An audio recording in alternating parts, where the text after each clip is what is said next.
Qu'est-ce qu'examiner sa pensée? Car immédiatement se pose la question de qui en moi va faire cet examen, et sous quelle impulsion? La vision n'appartient pas à la personne. La personne est vue. Ce qui la voit est en dehors d'elle. La vision appartient à la conscience. Lorsqu'on dit voir la pensée, on fait référence à une conscience de la pensée. Ce qui est conscient de la pensée n'appartient pas à la pensée. C'est la conscience elle-même qui est consciente de la pensée. Il n'y a pas d'autre voyant. La conscience est l'unique voyant. Le besoin de reconnaître le caractère limité de la pensée vient de ce qui ne lui appartient pas. C'est l'illimité qui reconnaît le limité. Le soi reconnaît le moi comme n'étant pas lui-même dans sa nature propre, mais seulement une de ses expressions. C'est ainsi que le vrai élimine le faux, et le soi retrouve sa grandeur oubliée. Lorsqu'un être est en souffrance, il va tout d'abord chercher des causes à l'extérieur de lui-même. S'il parvient à la compréhension que ce n'est pas l'extérieur qui importe tant, mais la manière dont il est vécu à l'intérieur de lui-même, c'est déjà le signe que le regard se réoriente du lointain vers le plus près. Le mental devient alors objet d'observation, car il a été vu et compris que la souffrance en est son fruit. Le caractère mouvant et changeant du mental vient à questionner ce qui en est le connaisseur. Il n'est pas en effet possible d'observer le mouvant si vous êtes vous-même mouvant. Le mouvant amène donc à l'immuable, à ce qui est en dehors de lui. Ce qui est en dehors du mouvant vient ainsi à être exploré. C'est le je lui-même qui est ainsi investigué.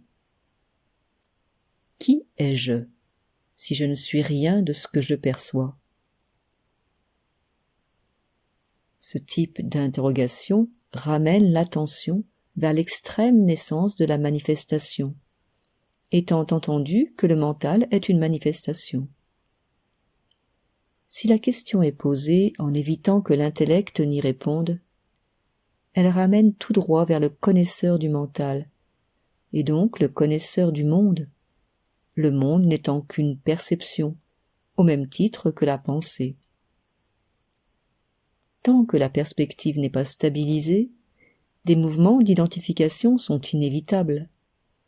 Tantôt je se prend pour le moi-objet, tantôt je se prend pour le moi-sujet. Dans les deux cas, ces moi sont objets incluant celui qui s'imagine sujet. Cela montre donc qu'il y a un regard d'arrière-plan qui ne se laisse pas prendre dans les raies des notions de sujet et d'objet. Ce regard a la particularité d'être présent à chaque instant, mais de ne jamais pouvoir être objectivé. Le regard ne peut se regarder. La conscience aiguë de l'impossibilité d'objectiver ce qui regarde ramène l'esprit au silence. Un silence qui n'est pas un vide d'objet, mais un silence plein et indivis. La quête s'arrête alors, car ce qui s'y dévoile balaye toutes les incertitudes. Être se révèle dans sa transcendance du mental et donc dans sa liberté par rapport au mental. Être se suffit à lui-même. Il est sa propre preuve.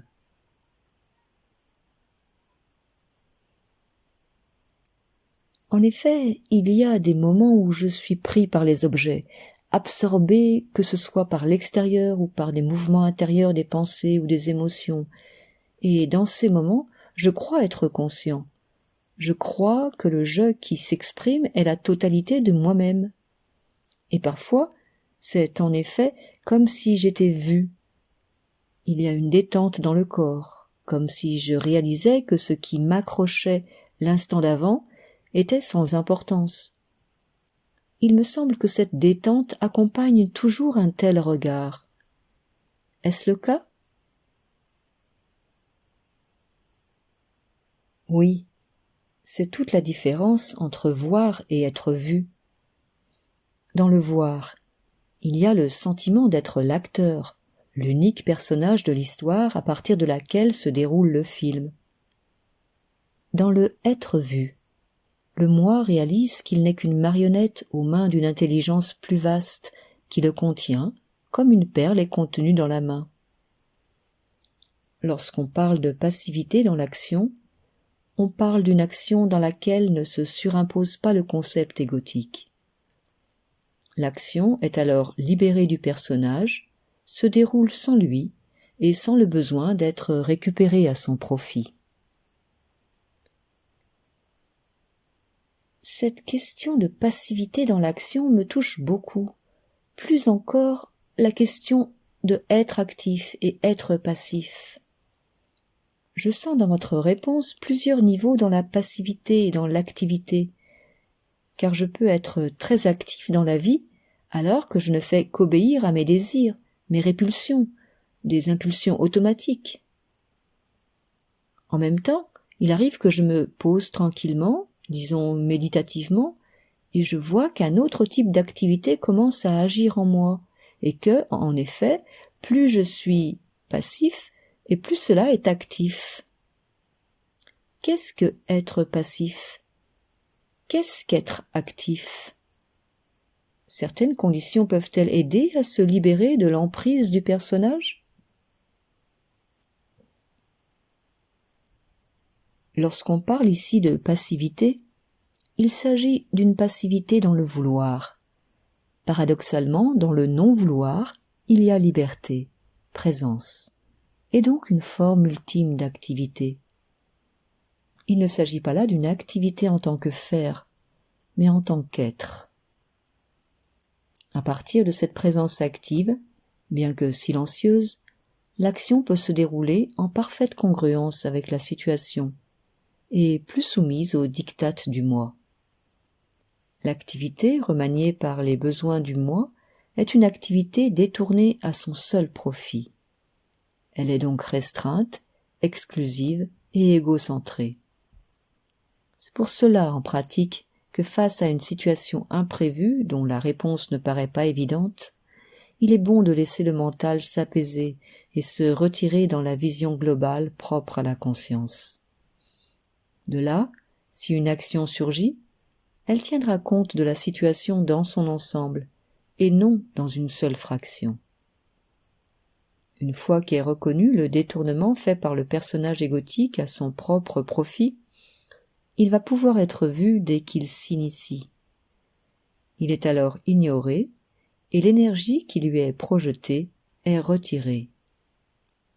Ce n'est pas un processus volontaire de déni ou de refoulement.